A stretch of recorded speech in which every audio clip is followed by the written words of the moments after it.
Hoje eu fiz uma surpresinha para Uber que deixou evidente o descaso, o desprezo, falta de tato que a Uber tem com os motoristas. Meu nome é Marlon, sou vereador aqui na cidade de São Paulo, eleito pela classe dos motoristas de aplicativo. E sim, a Uber volta para a CPI, acho que pela quarta vez, se eu não me engano. E hoje eu fiz uma surpresinha porque eu trouxe para a CPI os familiares de um motorista de aplicativo, o Vini, que faleceu no último dia 10 de outubro fazendo corrida pela própria Uber. O caso aconteceu aqui na cidade de São Paulo, ali perto de Itaquera. Inclusive, a investigação policial disse que foi um motoqueiro que atirou no motorista de aplicativo. Como a gente acredita na polícia, eu até estava engolindo essa história, né? Até que o irmão do Vini conseguiu imagem de uma câmera de segurança de uma empresa que mostra o contrário. Mostrou justamente os passageiros assaltando o motorista. Através da nossa ajuda, os familiares conseguiram abrir o celular, abrir o aplicativo e ver também ali a corrida que estava em aberto. Na verdade, a corrida foi fechada depois de 10 horas, que é justamente o tempo que se esgotou ali, porque não se mexia mais, né? Então o aplicativo da Uber acabou finalizando a corrida depois de 10 horas. E as imagens da câmera de segurança mostraram justamente passageiros saindo pelo banco de trás e o motorista sai, mas o motorista tenta voltar no carro e fugir, e aí tem um tiro ali que matou, infelizmente, o motorista Vini. E aí eu comecei a CPI apresentando, falando, olha, gostaria de registrar a presença aqui, gostaria de registrar a presença dos irmãos aqui, do motorista Vinícius, que faleceu no último dia 10. E aí pedi 1 minuto de silêncio na CPI sobre a morte do motorista de aplicativo. Quando eu falei isso de 1 minuto de silêncio, cara, teve uma funcionária da Uber que estava na CPI, não era ela que estava respondendo ali, mas ela deu uma revirada de olho, uma bufada que realmente mostra o desprezo, o descaso que a Uber tem com os motoristas. Pena que as câmeras da plenária filmam de trás, porque se filmasse de frente, ia perceber todo o revirar de olho que ela deu e a bufada que a mulher deu. Um completo descaso, um completo desprezo ali pelo motorista de aplicativo, pelos familiares do motorista de aplicativo. Mas beleza, fizemos 1 minuto de silêncio e depois eu comecei a inquirir ali o representante da Uber, chamado Ricardo, que estava ali para responder as perguntas. E aí eu perguntei para a Uber sobre a questão da segurança, porque era uma conta no nome de mulher, tinha 2 caras na corrida, e eu queria saber como é que estava a questão da proteção, da segurança dos motoristas. E aí responderam aquela ladainha toda deles, de que não, a gente investe, tenta fazer em segurança e tudo mais. Mas olha só que interessante. Hoje, pela primeira vez, os funcionários da Uber estavam na plenária com 2 seguranças. Tinha 2 seguranças da Uber na plenária. E aí eu até confrontei. A única segurança que você está trabalhando é para vocês, onde vocês estão trazendo seguranças particulares aqui para dentro da plenária, como se isso aqui fosse vocês pudessem ser agredidos aqui dentro. É esse investimento que vocês estão fazendo na segurança dos funcionários? Aí o funcionário da Uber falou que eu estava fazendo ironia com o caso, que não sei o que, tentando me desprestigiar. Olha que absurdo. Eu falei, não, o que eu tô falando aqui é uma constatação. Vocês estão com segurança particulares aqui. E a segurança do motorista de aplicativo? Eu quero que vocês me mostrem, me tragam. E fizemos o requerimento, apresentei o requerimento. A Uber vai ter que dizer quais foram os critérios de segurança utilizados para o cadastro desse passageiro. Inclusive, vai ter que dizer quantas corridas aquele suposto passageiro ou passageira, que o mulher estava cadastrado, fez antes de fazer esse crime. Enfim, a expressão corporal dos funcionários da Uber, a expressão de revirar os olhos, bufar, etc., na hora do 1 minuto de silêncio, deixou claro ali que é um descaso total. Inclusive, após isso, eu comecei a fazer uma série de perguntas sobre o novo contrato da Uber. E quando estava lá no final da CPI, já no término da CPI, adivinha quem é que ligou para o familiar do motorista? A seguradora da Uber. Ligou para falar sobre o pagamento do seguro, que até então os familiares não tinham conseguido contato com a Uber. E esse é um ponto muito difícil para os familiares quando acontece um crime e o motorista morre, por exemplo. Eu perguntei isso para a Uber. Como é que o familiar entra em contato com a Uber? O cara não soube responder. Ah, não, a gente tem uma cartilha para os delegados de polícia e tudo mais, mas esse delegado não conhecia essa cartilha. E mesmo assim, a Uber vai em todas as delegacias do Brasil? Difícil, né? O fato é que hoje o motorista de aplicativo, se ele caso é morto, o familiar não consegue contato com a Uber. A seguradora da Uber só ligou para o familiar hoje, no finalzinho da CPI, porque foi inquirida na frente ali na CPI. Porque se eu não tivesse trazido o familiar ali para a CPI, a seguradora não teria nem ligado, porque até hoje estaria sem resposta, que os familiares não estavam conseguindo resposta da Uber. Mas quando pressionada ali, aí conseguiu descobrir até o telefone do irmão do motorista, né? E no final da CPI, quando acabou tudo, foi todo mundo embora, você acha que a Uber foi falar com os familiares? Alguém da Uber ali foi ali falar com os familiares? Não foi. Simplesmente virou as costas e foi embora. Cara, isso é muito lamentável. E esse é o modus operandi da a Uber em relação ao motorista, seja familiar de motorista que faleceu ali trabalhando, ou seja, os banimentos, as taxas, os abusos. O outro tema que eu confrontei a Uber hoje, por algum período de tempo ali, foi justamente o novo contrato, onde notoriamente também o representante da Uber estava menosprezando o novo contrato. Ele falava frases como: não, o contrato não mudou muito, não, que o contrato não sei o que é isso, não, mas isso já estava previsto no contrato anterior. Tipo, notoriamente ele não queria falar sobre isso. Aí até perguntei pra ele: você leu o novo contrato? Aí ele deu uma lida por cima. Nossa, mano, como é que despreparo também, né? Despreparo, ou seja, o representante da Uber vem para uma sessão da CPI e ele afirma que não leu o novo termo da Uber. Isso também mostra o descaso e o desprezo pelo motorista. E nas perguntas que eu fiz, que ele não sabia nada a responder, né, fiz muitas perguntas sobre taxa da Uber, sobre as tarifas, sobre a abertura, que o contrato não fala sobre tarifa, não fala sobre taxa direito, deixa tudo em aberto. Perguntei muito sobre a autonomia do motorista em trabalhar para a Uber, que ele não tem autonomia, mas sempre as respostas foram de descaso, de desprezo, querendo menosprezar o assunto. Infelizmente, a CPI mostrou o que os motoristas já sabem, mas o resto do Brasil não sabia. O descaso da Uber com os seus motoristas, o desprezo que ela tem. Muita gente me pergunta qual é o resultado da CPI. Bom, o resultado da CPI é um relatório que documenta justamente todos esses abusos e descasos dos aplicativos com os motoristas. Esse relatório é encaminhado para Ministério do Trabalho, Ministério da Justiça, TST, juízes, desembargadores, prefeitos, deputados federais, senadores, todo mundo que pode trabalhar a nível nacional sobre essa relação de trabalho. Na cidade de São Paulo, onde eu sou vereador, vai sair uma nova regulamentação. Se prepare, dona Uber, que vai ser uma regulamentação a favor do motorista de aplicativo, porque agora a gente tem dados para embasar o que a gente vai fazer. Agora não vai mais adiantar a Uber entrar com liminar ou coisa parecida, porque está comprovado na CPI os abusos que ela faz. Então, se você é motorista que dirige na cidade de São Paulo, vai vir coisa boa aí. Fique em paz, vai melhorar. Não digo que vai resolver, porque para resolver só lá em Brasília para resolver. Mas vai dar uma boa melhorada com a nova regulamentação que a gente vai trazer aqui para a cidade. Esse foi o vídeo de hoje. Vejo você no próximo vídeo. Valeu! Bom dia a todos que estão aí na plenária. Gostaria de fazer uma citação aqui. Agradecer a presença aí dos familiares do motorista recentemente assassinado, Vinícius Pinheiro, os irmãos Edson e Charles. Muito obrigado pela presença e, se possível, presidente, eu gostaria de fazer um minuto de silêncio pela morte do motorista de aplicativo da Uber. Faleceu no último dia 10. Se puder, um minuto de silêncio, por favor.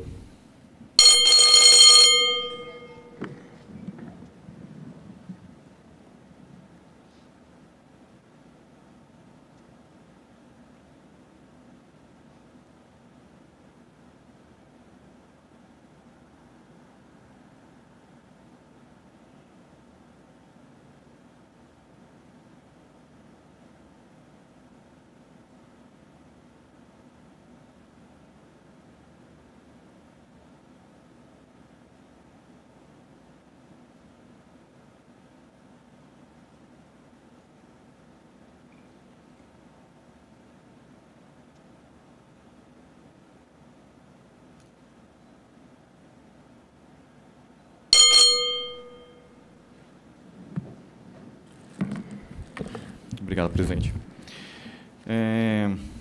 Gostaria, então, de encaminhar algumas perguntas para a Uber. Acho que o Ricardo vai responder, isso? Isso. Não sei se tem... Se, por gentileza, nobre vereador Mano, o Ricardo Ribeiro, o ato declaratório, se puder ler. Está aí na presença. Os senhores estão com alguma liminar? A gente está com liminar? Estamos eliminados.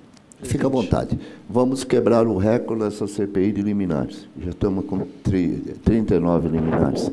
A senhora procuradora, Luciana Barro, mas isso faz parte, né? Do aspecto jurídico. Então, fique à vontade e as perguntas que o senhor achar que tem que responder. Está acompanhado do seu advogado, o Igor Tamazalques, e vai orientá-lo. Nobre vereador Marlon Luz. Perfeito, obrigado, presidente. Ricardo, gostaria de entender o que a Uber pode falar para o familiar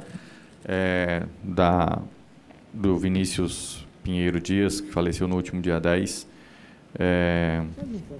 motorista da Uber que estava em corrida pelo aplicativo da Uber, em relação à segurança ou em relação ao suporte. Vereador Marlon, bom dia. Obrigado pela pergunta. Bom dia, presidente, todos os vereadores aqui presentes na mesa. Esse caso especificamente, eu acho que Vossas Excelências acabaram de aprovar um requerimento, imagino que é a respeito dele. Eu não tenho informações aqui sobre esse caso, então não tenho maiores detalhes. A gente precisa verificar, vamos fazer a verificação disso junto aos nossos dados no sistema. E agora eu lamento qualquer caso de violência. A gente trabalha arduamente na Uber para investir em segurança e fazer aquilo que está ao nosso alcance para que todos os nossos parceiros e usuários tenham a viagem o mais segura possível. A segurança é uma obsessão para a empresa, a gente investe muito nisso, mas é evidente que qualquer notícia de um acidente com um trabalhador de aplicativo é algo que choca todos nós. Agora, eu não tenho informações maiores sobre esse caso especificamente, não quero ser leviano de dar alguma informação que não condiga com o caso. Perfeito. O motorista de aplicativo da Uber estava em corrida pela Uber, chamado Vinícius Pinheiro Dias, estava numa corrida no dia 10, estava com um passageiro, né, na hora que foi assaltado. A investigação policial, inclusive, relatou que tivesse sido assalto por 2 pessoas numa moto, o que também foi um chutômetro, porque o irmão do motorista conseguiu imagens da câmera da empresa que tinha à frente, onde mostra claramente que 2 pessoas saem do banco de trás para cometer o assassinato do motorista. E também, depois que conseguimos ter acesso ao celular do motorista, a gente conseguiu ver que tinha uma corrida em andamento que foi encerrada pelo aplicativo 10 horas depois, provavelmente por causa que deve ter expirado o tempo e a não movimentação do celular. Vejo sim, né, que a Uber parece colocar bastante investimento em segurança. Não pude deixar de notar que tem 2 seguranças da Uber aqui também. Talvez, de uma certa forma, manter a segurança de vocês, funcionários da Uber, né? Eu queria entender o porquê que vocês trazem 2 seguranças aqui para essa plenária, um lugar, inclusive, que conta com a nossa gloriosa Guarda Civil Metropolitana, mas eu acho que a segurança está sendo mais voltada aí para os funcionários, para vocês, do que para os motoristas. Então, enfim, estou te dando um pouquinho mais de informação aí, gostaria de entender um pouco mais dessa segurança que você diz investir, se é para vocês funcionários, né, ou se é para os motoristas. Eu não entendi qual foi a pergunta de Vossa Excelência. A pergunta você disse que investe em segurança. Eu estou falando, investe em segurança. Eu estou vendo, tem 2 seguranças aqui na plenária que foram identificados como seguranças da Uber. Então, acredito que estejam fazendo a segurança de vocês, né? Eu quero saber se o investimento que vocês dizem que fazem é na segurança de vocês, funcionários, ou dos motoristas. Não, me perdoa, Vossa Excelência, eu estou aqui na condição de trabalhar para colaborar com essa comissão e com os trabalhos aqui da comissão, mas me permita dizer que acho que Vossa Excelência está tratando com ironia um assunto que não merece ser tratado com ironia. Eu respondi com seriedade a pergunta dessa comissão, porque Vossa Excelência é uma autoridade pública e me perguntou sobre segurança, e eu disse que a Uber investe na segurança dos seus parceiros, dos seus usuários, a gente investe em tecnologia, a gente investe numa porção de coisas. Qualquer incidente de violência ou de criminalidade que aconteça na cidade de São Paulo com qualquer pessoa é algo que consterna qualquer um enquanto cidadão, e eu acho que a gente não devia tratar isso de forma irônica. Então, o nosso investimento em tecnologia, Vossa Excelência bem conhece, Vossa Excelência foi e é motorista de aplicativo, tem ciência de todas as camadas que são colocadas de segurança. Agora, a segurança pública é um problema sério desse país, dessa cidade. As empresas não têm responsabilidade sozinha sobre a violência urbana que acontece na cidade. A gente tenta fazer a nossa parte, vai continuar investindo, e acho que a gente tem que tratar qualquer caso com a seriedade que esse assunto merece. Gostaria de deixar claro que eu não estou sendo irônico, eu estou comparando que vocês trouxeram seguranças para o local, aqui, na plenária, certo? E eu não vejo o mesmo empenho de segurança para o motorista de aplicativo. Sim, entendo tecnicamente muitas coisas e posso dar a minha opinião também, que é contra o que você está falando. Mas deixa eu seguir com outras perguntas relativas a esse caso. Como que um familiar entra em contato com a Uber para comunicar, por exemplo, a morte de um motorista de aplicativo. Existe um canal para isso? Porque esses irmãos dos motoristas tiveram muita dificuldade para conseguir esse contato.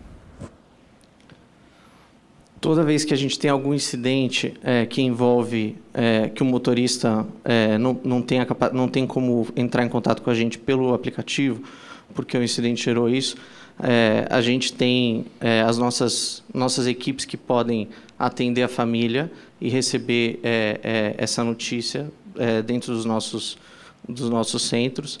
E as autoridades policiais, eu acho que assim, diante de algum caso de violência como esse, tem mecanismos diretos para entrar em contato com a companhia, inclusive solicitar todas as informações que sejam úteis para esclarecer o caso. A gente tem até uma espécie de cartilha que a gente fez e divulga constantemente para os delegados de polícia, para as autoridades policiais, porque tem alguns procedimentos que a Uber tem que observar para compartilhar algumas informações que são protegidas de privacidade, mas a gente sempre compartilha. Agora, como tem algumas obrigações legais, as autoridades têm um rito específico que precisam pedir, as autoridades policiais, seja delegado de polícia ou na investigação. A gente tem uma equipe que faz esse contato direto e a gente colabora diretamente para a elucidação dos crimes e com todas as informações que tiveram ao nosso alcance. Ok. Na verdade, você não me deu uma resposta muito com um canal direto, ou de familiar, ou coisa parecida. Vou entrar em contato. O que você me disse é que existe uma cartilha para delegacias ou delegados, enfim, entrarem em contato. O fato é que, aparentemente, o delegado, esse que está tratando desse caso, não conseguiu o contato. A família até conseguiu o contato, mediante até uma ajuda nossa. Porém, está uma semana aguardando resposta da Uber e nada. Só gostaria de deixar claro que não existe um protocolo da Uber em relação a esses casos. As famílias realmente ficam perdidas, né? Muitas vezes não tem nem o celular, porque o celular foi roubado, né? E aí não consegue, ficam desesperados, não tem como entrar em contato com o aplicativo para saber que alguma coisa aconteceu.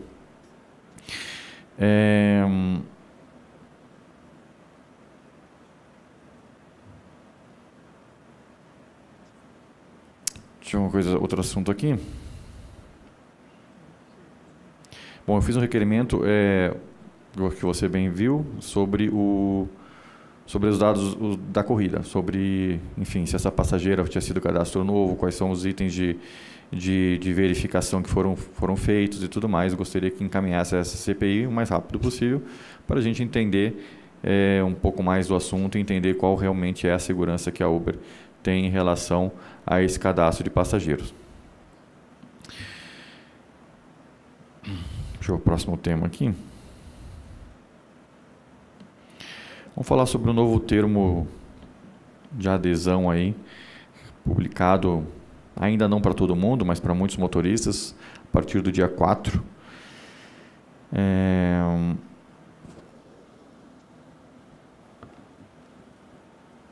Por que o termo saiu após as eleições? Algum motivo importante para isso? Ou o termo de adesão? Vereador, os nossos termos de cumprimento da plataforma, em termos de uso da plataforma, eles são atualizados constantemente. Vossa Excelência bem sabe disso, às vezes por diversas questões, mudança de endereço nossa, ou alguma melhoria que tem que ser feita. Eles são feitos de forma constante e eles saem, como são muitos parceiros, eles saem até por uma questão sistêmica em pedaços, eles saem de levas, digamos assim. Então, na verdade, tem muitos que ainda não receberam esses termos, vão receber. Teve uma primeira que foi enviada agora no dia 4, mas não tem nenhum motivo específico por essa data. Entendi. Logicamente, fiz questão de estudar bem esse termo, né? E me chamou muito a atenção, e aí eu relato também para os vereadores dessa mesa aqui, o quanto que esse novo termo de adesão aí, ao motorista de aplicativo na plataforma, ele ele trata a Uber como dizendo claramente que não é uma empresa de transporte, e sim uma empresa de tecnologia. Praticamente quase todas as páginas do termo fala sobre isso, né? Justamente um ponto que a gente bateu bastante forte aqui nessa CPI. Tem algum motivo especial para isso estar aparecendo no contrato, deixando muito expresso agora? Na verdade, não tem nenhuma novidade. Mesmo quando Vossa Excelência me inquiriu aqui outras vezes a respeito desse assunto, a gente deixou muito claro que a Uber é uma empresa de tecnologia, isso já constava do termo, e nessas atualizações específicas que aconteceram agora, não teve nenhuma particularidade de inovação quanto a isso. Ok, na verdade, a gente, comparando com o termo anterior que tinha, né, que não foi tão frequente assim, já fazia um tempinho que não atualizava, mais de ano, acho. Então, se fala muitas vezes sobre que a Uber não é uma empresa de transporte, sim uma empresa de tecnologia. Era algo que não era citado. O que também mudou até como o termo trata o motorista de aplicativo, que agora é cliente, né? No termo deixando bem claro que é cliente. Eu queria entender se quando vocês colocam como cliente, se isso está nas relações de consumo, né? Se existe o código do consumidor ou vocês entendem que faz parte disso. Só queria entender um pouquinho por que usaram o termo cliente nesse novo termo. Olha, me parece que não tem nenhuma relação com relação de consumo. Acho que não teve nenhuma mudança de natureza jurídica no termo. A palavra cliente tem a ver com a gente buscar, acho que, uma designação mais ampla, porque a Uber está sempre lançando novos produtos, novas modalidades, enfim. Então, a gente tem até especificamente agora o Uber Reserve, que é a possibilidade de reservar viagens, e isso tem mudanças na precificação dos serviços a depender dos produtos. E aí a gente fez uma atualização dos termos, tornando essa linguagem mais condizente com a possibilidade de ter esses produtos outros. Então, tem Uber Direct, a gente tem outras formatações, o termo é o mesmo, né? Então, eu acho que é para abarcar isso. Então, o fato de usar a palavra cliente no termo não significa nada em relação ao Código de Defesa do Consumidor ou PROCON ou coisa parecida. Não tem nada em relação a cliente, a essas outras terminologias usadas fora do termo da relação de consumo. Não tem a ver. Me parece que não, vereador. Eu acho que é comum contratos variados de naturezas distintas que usam a palavra cliente e eu acho que o fato de usar um termo não transforma isso em relação de consumo. Perfeito. Vocês usaram um outro termo dentro do termo que me deixou bastante curioso e também preocupado. E aí uma atenção especial gostaria da vereadora Luana nesse ponto, porque no novo termo vocês criam a tal da empresa, que parece funcionar como um operador logístico, né, que existe nas entregas. E vocês falam algo semelhante ao operador de transporte. A ideia da Uber contratar empresas de transporte que essa empresa de transporte gerencia motoristas parceiros? É essa a intenção desse contrato? Não. Não? Não. Pela ordem, vereador. Só claro. Porque, para mim, é uma novidade. O que seriam esses... Se o senhor Ricardo puder responder, o que são essas empresas? Eu queria entender então o que é essa empresa citada no novo termo. Não, olha, eu acho que a gente tem potencialmente outros produtos e a gente fez uma atualização para isso. Eu não tenho o detalhe exatamente aqui, mas assim, deixando muito claro, o sistema de transporte por aplicativo, ele não funciona da forma como funciona o delivery, porque é um modelo de negócios distintos. Então, ele vai buscar sempre o motorista que esteja mais próximo do cliente. Não existe uma vantagem em ter um operador logístico, que eu acho que como funciona muitos dos aplicativos de delivery, alguns deles, pelo menos, funcionam com operadores logísticos que mandam especificamente entregadores para uma demanda. Isso não funciona nesse modelo de negócio. Então, queria deixar Vossa Excelência tranquilo de que não tem nenhuma mudança nesse sentido. Se eu posso afirmar de forma categórica. Eu pude me ater nessa questão dos OLs. Assim, eu não sei detalhes sobre isso. É importante a sua afirmação que não é o caso, mas vantagem para a empresa tem. Assim, né? Assim como o que os deliveries fazem, na verdade, é uma desvantagem para o trabalhador, para a pessoa que você chamou de parceiro, mas a grande vantagem da empresa é ter ali uma quantidade garantida de operadores em determinado horário. Assim, é uma vantagem local, né? bem óbvio, assim. Por isso que essas empresas fazem OL, para garantir, assim, supostamente, né? Qual que seria a vantagem, já que não tem direito trabalhista, não é CLT, a vantagem seria a flexibilidade. Né? Ou você tem um vínculo ou você é autônomo, né? A vantagem do autônomo é ser flexível, enfim, é conseguir fazer seu próprio horário, fazer seu próprio preço. O que o OL tira é essa flexibilidade, aí fica simplesmente desvantagem. Assim, quer dizer, você tem ali uma espécie de plantão. Assim, então o aplicativo teria garantido uma certa quantidade de uma certa região. Só para te colocar que existe essa vantagem, absolutamente uma desvantagem para quem está na outra ponta. Só para deixar isso bem explicadinho. Qual parte? Parte o vereador Sidney Cruz.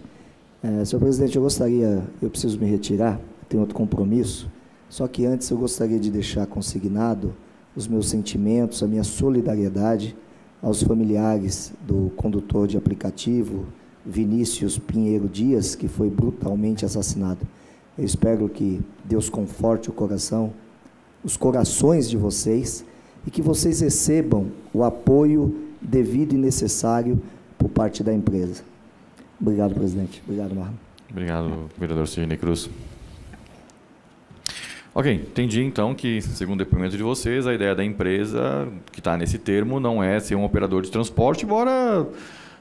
Para mim ficou bem claro que é um operador de transporte, que se a empresa poderia contratar outros motoristas, mas o contrato, na minha interpretação e das pessoas que trabalharam comigo nessa interpretação, é bem claro, né?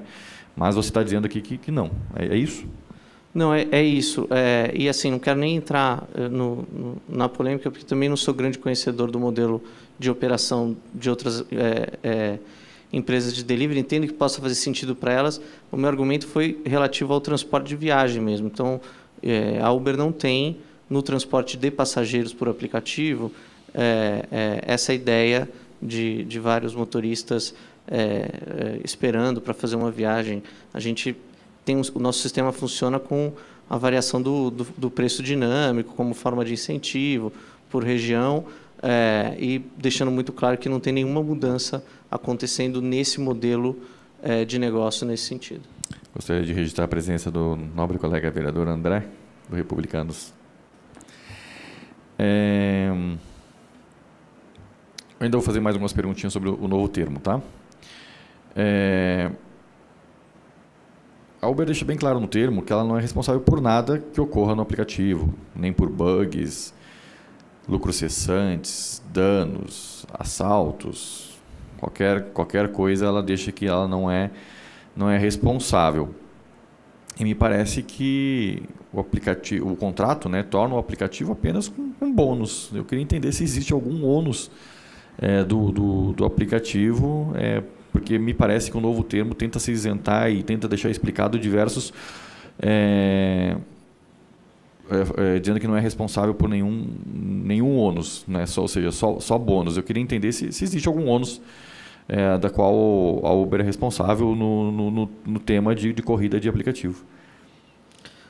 Vereador, não tem nenhuma mudança substantiva em relação a esse termo, aos termos anteriores, em nenhum desses aspectos. Pelo menos a notícia que eu tenho quanto a esse assunto é que o que a gente teve foi uma atualização de linguagem. Acho que alterou algumas cláusulas para tornar elas mais abrangentes, para poder lidar com outras categorias como essa que eu citei, do Uber Reserve, entre outras que a gente pode mudar. A Uber está sempre inovando, está vendo possibilidades de modelos de serviços, então a gente está buscando isso. Agora, os ônus do aplicativo tem a ver com o desenvolvimento da tecnologia, e isso não tem uma mudança muito grande, além de todo o serviço que a gente presta aos clientes de maneira geral, mas são conhecidos, não teve uma mudança específica nesse termo em relação aos termos anteriores. Você leu o termo? Eu li por alto. Acho que... Eu vim para a CPI, e, se me permite, vereador, essa é a 4ª vez que a gente vem aqui na comissão. A gente já veio responder outras vezes. Mas achei que ia responder, sobretudo, as perguntas ligadas ao objeto da CPI, que é a regulamentação de São Paulo e o cumprimento específico dela. Eu não quero deixar Vossa Excelência sem resposta, então tudo que eu puder responder, vou responder, mas especificamente os detalhes do termo, não me parecia que ia ser objeto de análise aqui na CPI, mas se Vossa Excelência quiser, a gente pode enviar as respostas por escrito das perguntas específicas que Vossa Excelência tenha. O objeto da CPI, além de sobre regulamentação, além sobre de impostos, além de sobre preço público, é também a relação de trabalho com os motoristas de aplicativo. Faz parte do escopo dessa CPI. É triste chegar praticamente no final da CPI, quase há um mês, e a Uber não tem entendido isso ainda. Inclusive, o relatório vai falar sobre as relações de trabalho, os problemas que foram encontrados e tudo mais. Esse relatório vai ser entregue ao Ministério do Trabalho, TST, o que for necessário para garantir também direito dos motoristas trabalhadores. Então, sim, faz parte do escopo. E o termo, né, de adesão ou o termo de relação de trabalho, vamos colocar assim, talvez não sei se esse é o termo correto, mas entre motorista e aplicativo faz parte disso, faz parte desse escopo. Então, se atualizou o termo, principalmente com palavras, com itens que foram batidos bastante nessa CPI, e eles agora aparecem de uma forma tentando se esquivar nesse novo termo, então ele vai ser objeto de discussão e objeto de perguntas aqui nessa CPI, Ricardo. Gostaria seria desejável que você tivesse lido e aprofundado sobre o assunto. Entendo que não conseguiu ler aí, é lamentável, eu diria até, mas enfim, é algo que faz parte desse escopo, sim. E também vou fazer perguntas ainda sobre outros itens, principalmente sobre o preço público. E aí, falando um pouquinho, por exemplo, ainda do novo termo, me chamou a atenção que o novo termo diz que o motorista de aplicativo pode ser banido, inclusive sem motivo nenhum, desde com um aviso prévio de 7 dias, né, ou pelos motivos do Código de Conduta. Não era esclarecido isso no termo anterior. Nesse novo termo, ele está esclarecido, inclusive, esse aviso prévio de 7 dias. Eu queria entender por que no termo também não... eu não sei se você tem conhecimento ou não, talvez não, já que você não disse que não leu, mas eu queria entender era por que não se fala do direito de defesa no termo. Esse era o ponto. A nossa política que permite, inclusive, a defesa e o esclarecimento, ela segue em vigor e ela está em vigor para todos os casos.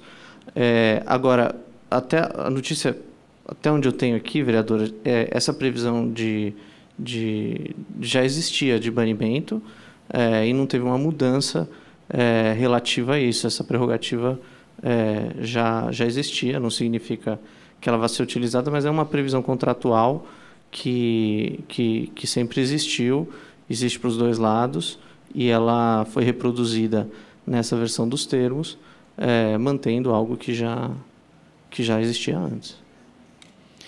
Entendi. Não é o que a gente, na nossa análise aqui, foi identificado, mas ok. Considerando que você deu superficialmente o contrato, então imagino que talvez não tenha visto especificamente. Uma coisa que me chamou a atenção, né, logicamente o novo termo deixa bem evidente, né, que o motorista é um ser autônomo, né, mas que não pode ficar rejeitando ou ignorando corridas, né. Inclusive fala explicitamente que o aplicativo pode deslogar, né, caso não atenda 3 chamados, enfim. Eu queria entender onde é que está a autonomia no momento que ele não tem o direito de escolher. Eu queria entender um pouquinho o que é ser autônomo para vocês da Uber. Eu vou retomar esse tema, mas ele já foi objeto de de conversa nossa aqui. Eu estou retomando porque o contrato novo tá deixando... Sim, mas não há uma inovação em relação a isso, na verdade.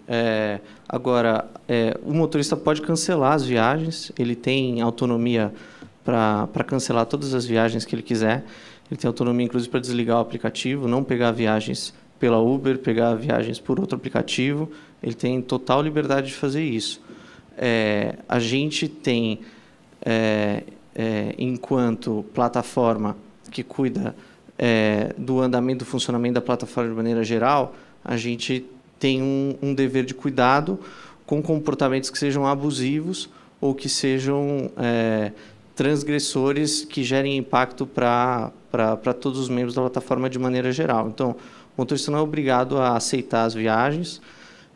Especificamente, essa previsão sobre o deslogar tem a ver com os motoristas que aceitam a viagem, cancelam a viagem, aceitam a viagem, cancelam a viagem antes de pegar. E pode haver, assim como houve casos de motoristas que com grandes índices de cancelamento estavam, na verdade, violando os termos de uso da plataforma e perpetrando condutas de fraude, de fato, à plataforma, aos usuários e aos termos que de boa-fé que ele assinou. Então, não tem uma mudança específica, mas a noção de autonomia é a mesma que a gente discutiu em sessões anteriores.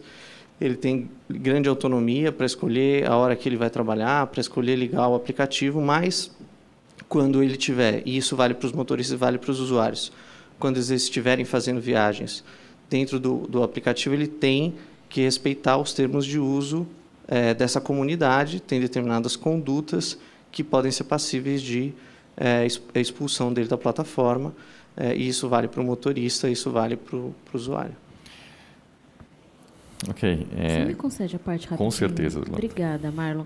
Porque essa é uma questão que segue voltando a essa CPI, porque é parte do nosso trabalho, né, de pensar, inclusive, as condições mesmo da atuação dos chamados parceiros, né? Você fala de autonomia, que eles são autônomos para decidir viagem ou não. Eu queria saber se você reafirma, senhor Ricardo, que não existe relação entre os banimentos e a escolha autônoma de um motorista de não pegar certas viagens. Não existe relação. Ele pode não aceitar nenhuma viagem. Ele pode não aceitar todas as chamadas que chegam a ele. Não existe banimento por não aceitação de viagem. Não existe também uma diminuição da oferta de viagens? Não existe uma diminuição da oferta de viagem. Tá. O que pode haver, vereadora, são motoristas que aceitam a viagem e aí cancelam a viagem enquanto o passageiro fica esperando, aceitam novamente uma outra viagem e aí cancelam a viagem novamente. Então, que, de certa maneira, disseram para o usuário que estavam indo buscar e aí no caminho cancela, e que faz isso de uma forma reiterada, que no volume das ações demonstra que ele está conduzindo uma ação e um comportamento de fraude a essa aceitação. Na verdade, ele não está aceitando essas viagens. E aí ele está prejudicando o andamento da plataforma. Em determinados níveis, isso pode levar à expulsão dele da plataforma. Mas isso não tem uma relação com a liberdade que ele tem para aceitar ou não aceitar a viagem. Se a chamada toca e ele não quiser aceitar, ele vê o card e fala assim, não quero aceitar, não tem impacto nenhum. Ele pode não aceitar todas as viagens. Eu entendo, senhor Ricardo, mas eu também entendo que, honestamente, na minha opinião, é difícil caracterizar esse trabalho como um trabalho autônomo. Eu vou fazer mais uma pergunta, assim, sobre o preço. O preço é decidido pela plataforma. Sim, o preço é decidido pela plataforma. Eu pergunto isso porque, tradicionalmente, assim, do que a gente entende, né, antes dos aplicativos, enquanto trabalho autônomo, é que era autônomo. E tinham vantagens em relação a não ser um empregado de alguém, digamos. A não ser um funcionário de alguém. Não sendo funcionário de alguém, você decidia certas coisas sobre o seu trabalho. Decidia o seu horário, decidia o seu preço, decidia coisas. Você não podendo decidir e nem tendo as vantagens que uma pessoa que tem um vínculo tem, qual a vantagem que você tem? Então, isso que esse assunto segue voltando, senhor Ricardo, porque é um assunto que não está resolvido. Não está resolvido. E é por isso e vai continuar voltando, porque, inclusive, nós somos cobrados, enquanto parlamentares, para que esse assunto seja abordado. Então, isso é uma coisa importante. Eu vou fazer mais uma pergunta para o senhor. Algumas semanas atrás, uma empresa concorrente, os senhores, acho que foi a 99, estava falando para mim sobre o aumento de mulheres na plataforma. Mulheres motoristas, né? Mulheres que conduzem. Esse aumento também aconteceu na Uber? A gente tem várias políticas para incentivar o aumento de motoristas. Inclusive, a Uber tem um programa que a gente chama do Elas, que é permitir que as motoristas mulheres possam pegar apenas passageiras mulheres. A gente tem isso implementado. É uma forma que a gente encontrou, entre outras políticas, de buscar incentivar que o número de mulheres aumente. Então, eu não tenho aqui o dado se isso teve algum impacto nos últimos meses de aumento, mas nosso desejo de aumento ele é total. Se eu sou uma mulher motorista de Uber e eu engravido, eu vou ter direito a algum tipo de apoio? Ou eu vou precisar rodar até, enfim, parir, ou até o meu filho ter um mês? Eu queria entender qual que é o apoio a uma mulher grávida ou, enfim, lactante, por exemplo. Eu pergunto isso porque eu vi que os senhores têm uma preocupação com isso, com as suas funcionárias diretas. Eu pude ir lá na sede, lá em Osasco, né, aquela sede lá que a gente visitou, e tinha até uma coisa que eu achei muito interessante, parabenizo por isso, que era uma sala de amamentação para as funcionárias da Uber, para as que trabalham na sede. Então, os senhores, obviamente, se preocupam com as mães, em especial com as novas mães. E se for uma motorista, o que vai acontecer? Os motoristas não têm uma relação de trabalho propriamente com a plataforma, né? Então, essa relação ela é uma relação civil e ela está determinada no contrato que a gente tem de prestação de serviço, dos termos de uso de plataforma. Na verdade, a gente licencia a nossa tecnologia e ele trabalha de forma autônoma. Então, nesse sentido, esse vínculo e essas políticas da empresa relacionada aos seus parceiros não existe. Ok, obrigada. Eu estou com um textinho aqui da parte que diz ainda sobre a empresa, né, que, enfim, pelo contrato me pareceu que funcionaria como um operador logístico no caso das empresas de transporte, das empresas de entregas. O termo diz assim: empresa significa a pessoa jurídica cuja atividade é a prestação de serviço de transporte. No caso de empreendedor individual, a empresa atuará como motorista parceiro e, nos demais casos, poderá atuar apenas como a parte contratante deste contrato e responsável pelos motoristas da empresa. O termo empresa não se refere nem deve ser usado em relação ao Uber.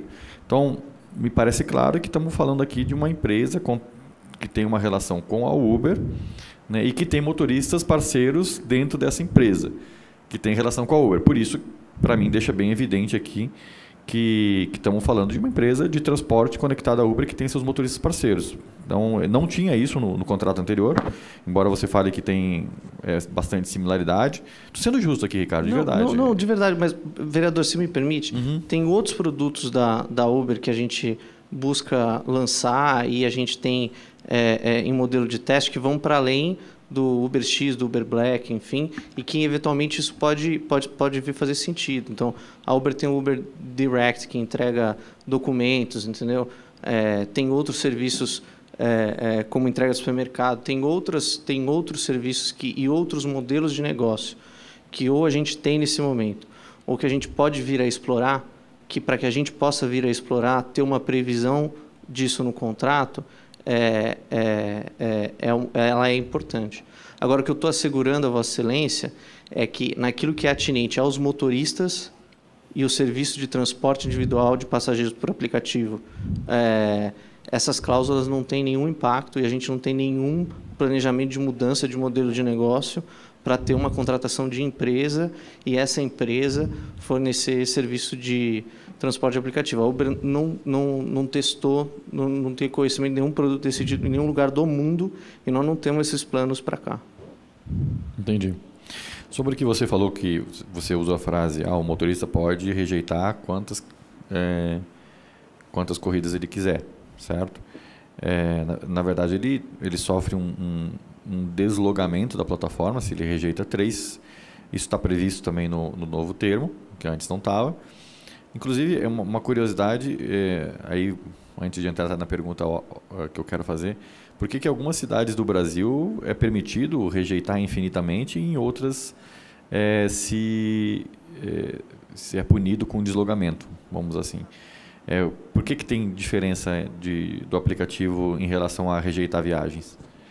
Pode ser que tenha diferenças de teste. Assim, a Uber acaba está sempre inovando em relação a essas funcionalidades de interação dos parceiros com a plataforma e eventualmente, a gente está conduzindo experimentos em determinadas cidades e avaliando esses dados para seguir, inclusive, melhorando essa interface. Essa questão do deslocamento é uma que a gente está estudando, foi, inclusive, objeto de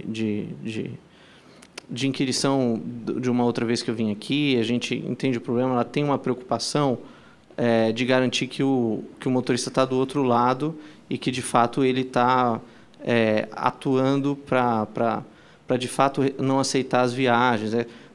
Vou fazer um mal comparando aqui, um exemplo que não é ideal, mas é como aquela função do Netflix que ele te pergunta se você ainda está assistindo, se tem alguém assistindo. Então, a gente acaba tendo isso. Agora, nós estamos estudando e a gente vai estar sempre trabalhando para endereçar esses pontos. Mas, como isso existe hoje, acabou entrando também nos termos de uso. Nobre, só me permita um segundo, só aprovação no requerimento, aprovar junto com os colegas aqui, o requerimento 341, São Paulo, 18 de outubro de 2022, requer essa Comissão Parlamentar Inquérito, na forma regimental, que seja convidado a comparecer à reunião ordinária dessa CPI, em data a ser agendada, de preferência colocar a data da semana que vem já, viu, senhores assessores? O senhor Daniel Mangabeira, para prestar esclarecimentos e informações sobre o tema desta Comissão Parlamentar de Inquérito. O requerimento é o 341, assina Adilson Amadeu. Os senhores estiverem de acordo, permaneçam como estão, aprovado. Já temos, inclusive, o endereço onde ele trabalha. Muito obrigado. Aproveitando, o nobre vereador Marlon e nobre vereadora Luana, meu assessor levantou agora, lamentavelmente, também mais um caso de tragédia, óbito para a família. Parece que uma professora foi brutalmente assassinada dentro do veículo, onde? Cidade de Olímpia. Então, mais um caso, lamentavelmente. Inclusive, tem aumentado bastante os casos de violência aí contra o motorista de aplicativo de um mês para cá. Entendi o seu ponto, certo? Eu vou ler aqui, está escrito no termo, tá? O cliente, que é o motorista de aplicativo, reconhece que rejeitar ou ignorar de forma recorrente as solicitações dos usuários por serviços de transporte, enquanto se está online no aplicativo do motorista, ou ainda cancelá-las após aceitá-las de forma recorrente, gera uma experiência negativa para os usuários e pode prejudicar o funcionamento da plataforma.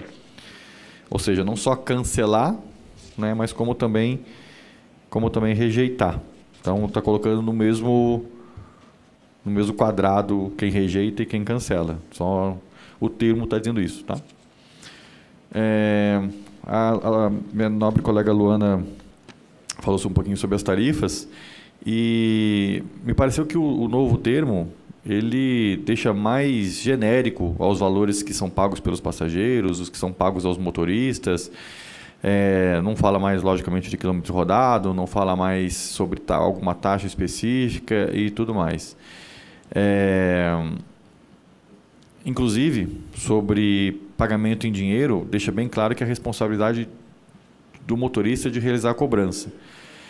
E aí eu quero pegar um ponto bem específico, porque o aplicativo da Uber deixa o passageiro uma opção, né, que é pagar na próxima, certo?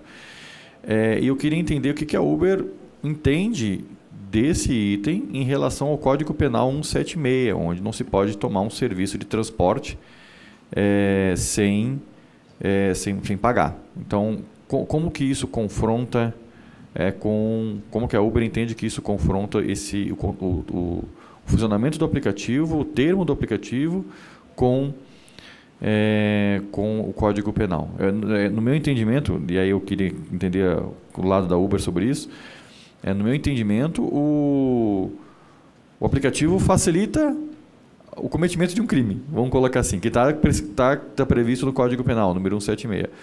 Então, eu queria entender o porquê disso e como que a Uber vê isso. Vereador, nós não temos o entendimento quanto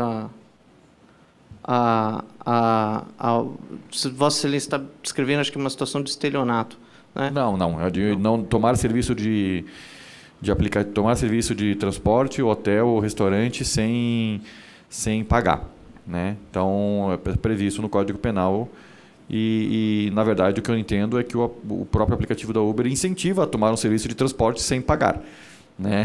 Ou deixar para a próxima, como diz popularmente pelos motores de aplicativo. Eu queria entender como conflito. Qual o conflito disso? Não, entendi. Eu tenho a sensação que o aplicativo não incentiva e nem cria meios para o usuário não pagar. Na verdade, ele pode pagar depois. Então, isso, não pagar no momento, reconhecer uma dívida e pagar depois é diferente de não ter meios para pagar ou se usar de um serviço e sair sem pagá-lo, né? Então, pagar depois é diferente de sem pagar, entendi. Eu acho, assim, não sou penalista, não é minha especialidade, mas a minha sensação é que a diferença vai um pouco por aí. Certo. O problema é que às vezes nem sempre o aplicativo do motorista permite pagar na próxima. Aí o passageiro quer insistir. Mas da outra vez eu deixei para pagar na próxima. Estou tentando pagar na próxima de novo. Só que o aplicativo não permite. E aí o passageiro sai do carro sem pagar. Né? Esse é o ponto.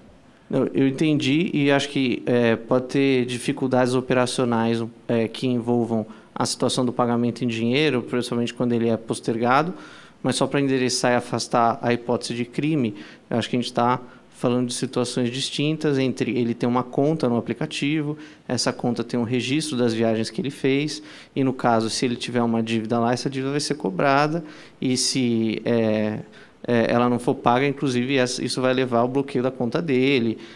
Muitos vão ter um registro de um cartão de crédito, vai ser emitido um cartão. Então, acho que são hipóteses distintas.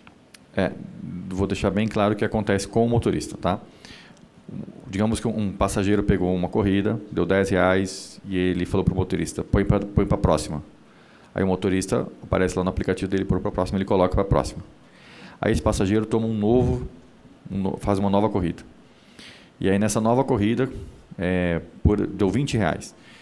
E aí, por já ter R$10 pendente, o aplicativo do motorista está cobrando os 10 pendentes mais os 20 da próxima, 30, certo? E aí o passageiro diz, põe para a próxima. Novamente ele fala. Só que esse novo motorista não tem a opção de colocar para a próxima, certo? Mas era uma expectativa do passageiro colocar para a próxima, certo? E no final das contas ele não tem dinheiro para pagar a corrida, porque ele estava fazendo corrida fiado, vamos colocar assim, e o motorista não consegue cobrar do passageiro, né? E o termo deixa claro que é obrigação do motorista cobrar a viagem, né? E aí, no final das contas, o que acontece? O passageiro não paga e ainda o motorista tem que arcar com o custo da intermediação aí da Uber. É algo que é um problema. Estou relatando para você um problema que tem nas ruas, entendeu? Eu gostaria muito que fosse, de uma certa forma, sanado esse problema. Toda semana chega um monte de reclamações sobre o pagar na próxima, pagar na próxima. Tem causado constrangimentos com o motorista de aplicativo. Então, eu queria deixar isso claro nesse ponto. Eu estou anotando isso e vou levar internamente para a gente trabalhar numa forma de melhorar a operacionalização nesses casos. E Obrigado. Debruçar sobre isso. Os motoristas agradecem bastante se isso realmente for melhorado.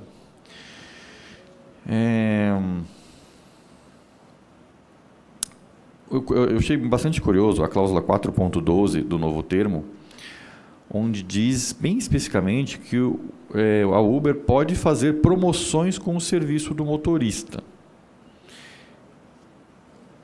E aí, se a atividade de vocês é atuar como agente limitado de cobrança, certo? Como é que pode fazer promoção com o serviço de transporte? E aí acho que entra um pouquinho na pergunta que a nobre colega Luana também fez, né? No final das contas, o aplicativo precifica o serviço de transporte, né? Faz promoção com o serviço de transporte. E é tecnologia. E assim, se diz como empresa de tecnologia, mas precifica o preço do transporte. É uma coisa que a gente tem dúvidas ainda. Gostaria que você pudesse dar uma explicada. Claro. nesse aspecto, vereador, também não houve uma inovação ao que já funciona hoje. Essa possibilidade de incentivos e de alteração, inclusive para pagamentos de incentivos para os motoristas ou de promoções para os usuários, ela já existia antes e acho que o termo só está consolidando algo uma previsão que já existia. A tecnologia existe, sobretudo, e a precificação é um dos aspectos essenciais dessa tecnologia da plataforma. Então, os motoristas procuram a plataforma pela capacidade de demanda que ele tem de viagens para trazer para esses motoristas. É isso que faz uma plataforma competir com outras plataformas para atrair os motoristas. É a capacidade de viagens que ele vai poder proporcionar e de ganhos que ele vai poder proporcionar para esse motorista. E as plataformas vão ser mais eficientes quando elas souberem e elas conseguirem equilibrar esses dois lados desses dois mercados. De um lado você tem os usuários e do outro lado você tem os motoristas que estão oferecendo o serviço. Precificar isso no momento do dia, no horário, nas condições que faz com que as mais e mais viagens sejam possíveis, é algo extremamente tecnológico e é uma parte essencial da competição entre as plataformas. Então, ao fim e ao cabo, os motoristas vão escolher se eles querem dirigir na plataforma A, B, C ou D, porque eles avaliam que essa plataforma permite que ele tenha ganhos que são mais satisfatórios ou menos satisfatórios. E a capacidade de gerar ganhos tem a ver com a capacidade de gerar viagens. E gerar viagens tem a ver com a capacidade da gente atuar sobre os usuários, encontrando um preço num determinado momento, num determinado horário, que vai fazer com que pessoas optem por usar o serviço. Então, eu acho que a parte essencial e diferencial das plataformas, em grande medida, é esse. E está tudo bem. Eu acho, de verdade, eu acho fenomenal a tecnologia que existe na Uber, na 99. Toda essa dinâmica que você falou, eu acho de bastante tecnologia, de verdade. O que eu acho que não combina é falar que o motorista é autônomo nesse contexto, certo? Mas beleza, você explicou aqui o que é feito, toda a parte tecnológica, e, na minha humilde opinião, não existe autonomia nesse quesito. É como se eu fosse contratar uma pessoa para pintar um muro da minha casa, eu vou perguntar para a pessoa que vai fazer o serviço quanto que ela vai me cobrar para pintar o muro. Inclusive a pessoa vai me perguntar que tamanho é o muro, né? Ou que tamanho é o tamanho da viagem, etc. Né? Fazendo uma analogia à viagem aqui. Mas, enfim, não vejo como um agente limitador de cobrança ou um intermediador definir esse preço. Mais uma vez, acho fenomenal a tecnologia que existe. Eu sou um cara de tecnologia, eu gosto disso, né? Então posso reconhecer o quanto a tecnologia da Uber ou da 99 realmente são importantes e interessantes, né? A minha questão maior é sobre a autonomia, né? Por isso que a gente bate um pouco nessa tecla e quer entender melhor isso para estar no relatório. Eu encerrei minhas perguntas em relação ao novo termo, certo? Rapidamente, Marlon. Claro, passo a palavra para só sobre o novo termo, assim, que eu acho que é um assunto importante. Esse pedaço que você leu, de que o novo termo vai permitir que a Uber faça promoções com o trabalho dos motoristas, para mim já, assim, honestamente, aponta que é algo parecido, sim, com o que a gente viu das OLs de entregadores. Assim. Lembra bastante, porque é você conseguir ter a garantia daquela prestação de serviço. É a garantia naquele horário, naquele lugar. Isso é o que é a OL. Assim, então, é uma coisa que, para mim, fica muito, muito perigoso. Honestamente, das respostas aqui, não estou convencida que não é algo parecido com a OL. Infelizmente, do que eu estou vendo, eu acho que tem a possibilidade de ser. E eu queria dizer que é lamentável, porque é, mais uma vez, o que deveria, né, o que é vendido como autonomia, como flexibilidade, restringindo cada vez mais. O que acontece no caso das OLs é que os trabalhadores ali de transporte, eles têm plantão, basicamente. Tem plantão. Eles têm que cumprir ali com todas as regras que um trabalhador com vínculo teria, só que sem ter um vínculo. Assim, então, honestamente, eu não estou convencida. Assim, você falou aqui, Ricardo, que não é isso. Eu, enfim, quero muito ver que não é isso, mas é complicado, porque, né, no início dessa CPI, a Uber não queria fazer ali uma evasão fiscal, e aí saiu de São Paulo, enfim, uma série de ações não são condizentes com o que é dito. Mas vamos ver, eu espero muito que não seja isso, porque é uma piora grande mesmo, da qualidade do trabalho, dos que estão desenvolvendo o trabalho, gera muita insatisfação, gera, enfim, um prejuízo muito grande para quem é o que vocês chamam de parceiro, né? Mas é isso. Obrigada, Mara. Obrigado, vereador Luana. Eu vou entrar num outro item aqui, já estou caminhando para o encerramento, tá? Eu apresentei um requerimento, agora há pouco, foi lido pelo presidente Adilson, e ele tem uma lista de placas que foram multadas na cidade de São Paulo por não estar cadastrado no município, certo? A gente fez um estudo sobre essas placas, as pessoas, né, que, enfim, essas pessoas executavam aparentemente corridas, né, no município de São Paulo, e também não encontramos essas placas, essas corridas, nos relatórios enviados os relatórios que é enviado de acordo com os critérios da CEMUV lá. Então, o que eu estou pedindo nesse relatório é quantos quilômetros foram rodados por essas placas que foram multadas, certo? São um total, se eu não me engano, de 312, tá? E eu quero entender quantos quilômetros rodou pela plataforma da Uber essas placas antes da data da multa, certo? Após a pressão dessa CPI aqui, posso falar bastante isso no início desse ano, não tivemos mais problemas com placas não registradas no município de São Paulo, mas temos um histórico aí de placas que não estavam cadastradas e que não encontramos registros.